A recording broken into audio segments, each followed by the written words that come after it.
Olá pessoal, eu tinha pensado em fazer um vídeo sobre a biografia de Derek Parfit, sobre um determinado ponto lá, né? Mas logo em seguida, logo depois de terminar aquela biografia, eu comecei a ler uma biografia de Nietzsche, que é muito conceituada, essa aqui, Nietzsche, biografia de uma tragédia, de Rüdiger Safransky, que escreveu também uma biografia sobre Schopenhauer, né?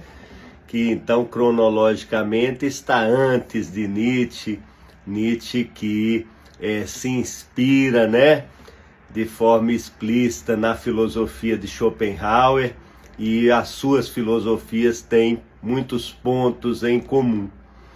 Mas eu quero aqui focar num determinado ponto dessa biografia. Eu estou no último capítulo, li com muita avidez, com muita rapidez também, né? É uma leitura densa, digamos assim, porque envolve toda a complexidade do pensamento de Nietzsche, a sua evolução, né? Mas muito envolvente, muito interessante, né? Crítica também em relação a alguns pontos da filosofia de Nietzsche. Mas eu queria então focar somente em alguns aspectos do final da vida de Nietzsche, né? Do final da vida, vamos dizer, de pensador, porque Nietzsche tem um colapso nervoso, digamos assim, e eu vou falar rapidamente sobre isso, em Turim, no início de 1889, e fica cerca de 10 anos num estado de demência, não produz mais, não escreve mais, né? Então eu quero falar desse último período em Turim, só para lembrar alguma coisa da vida dele e pontuar alguma coisa sobre o final realmente desse momento aí do colapso. Primeira coisa que eu queria dizer é sobre a relação que foi muito importante para Nietzsche, dele com o músico Richard Wagner.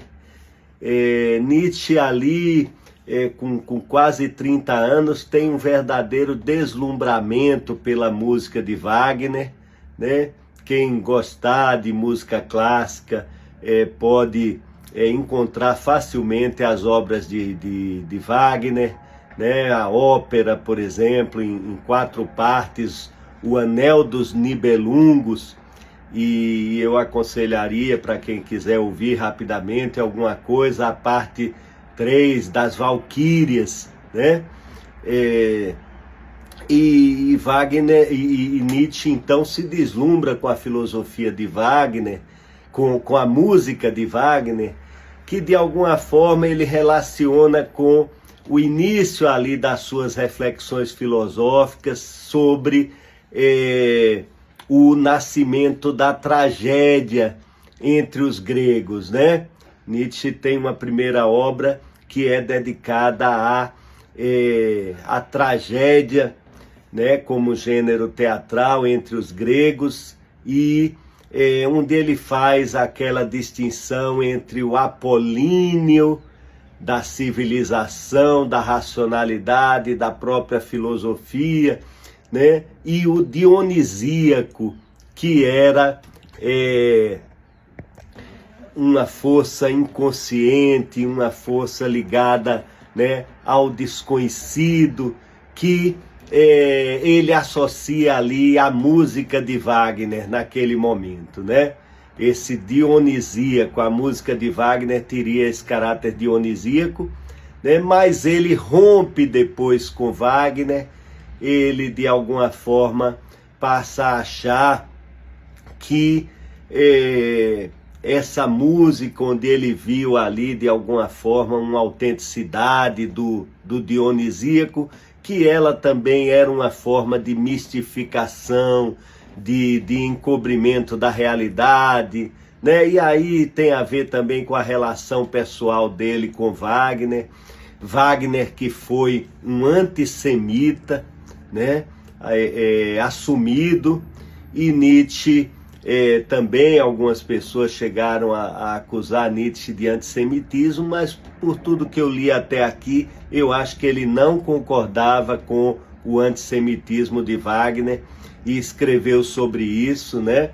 Mas ele rompe com Wagner, mas amarga até o fim esse rompimento, né, de uma relação que era de amizade. E naquele final em Turim, ele se sente muito isolado das pessoas, do mundo, né?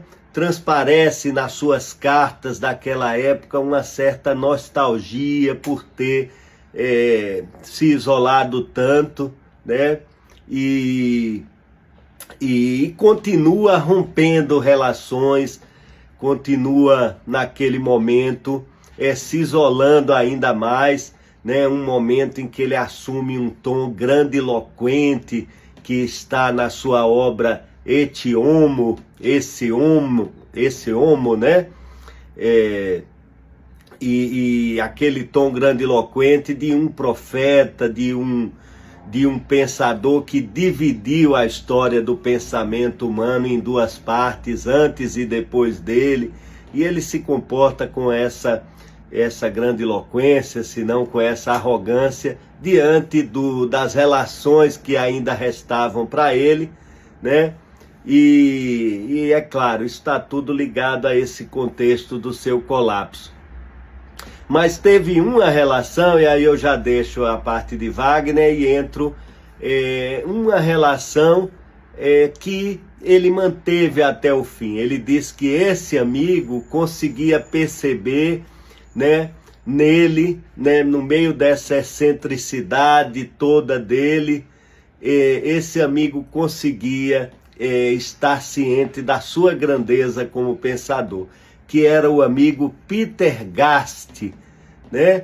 Um pseudônimo para um músico, Heinrich Köselitz, que foi amigo de Nietzsche a vida toda, esse Peter Gast, e manteve uma correspondência com ele a vida toda e publica obras póstumas de Nietzsche também. Então Peter Gast permaneceu um amigo até o fim, né?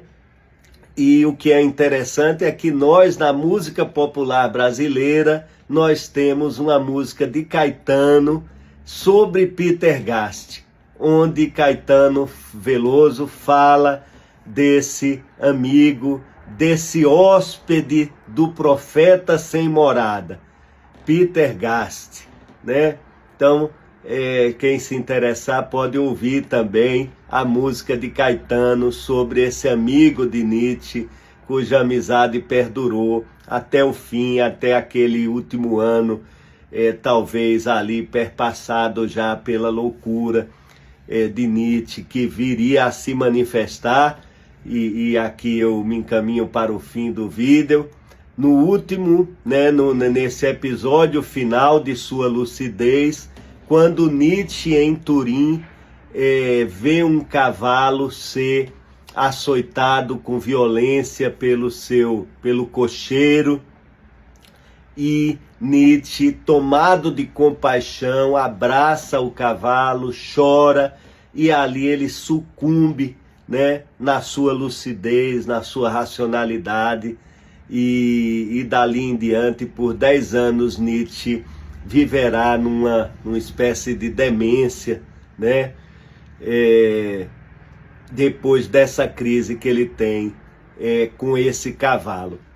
E essa crise do cavalo nos remete ao tema da compaixão, né? Nietzsche fala muito contra a compaixão, que a compaixão era uma característica negativa da moral, que nos foi inspirada pelo cristianismo, né, que era uma defesa contra os fortes de espírito. Então ele fala sempre contra a compaixão. Mas o próprio biógrafo aqui diz que ele tem que lutar contra esse sentimento que talvez ele tivesse naturalmente da compaixão.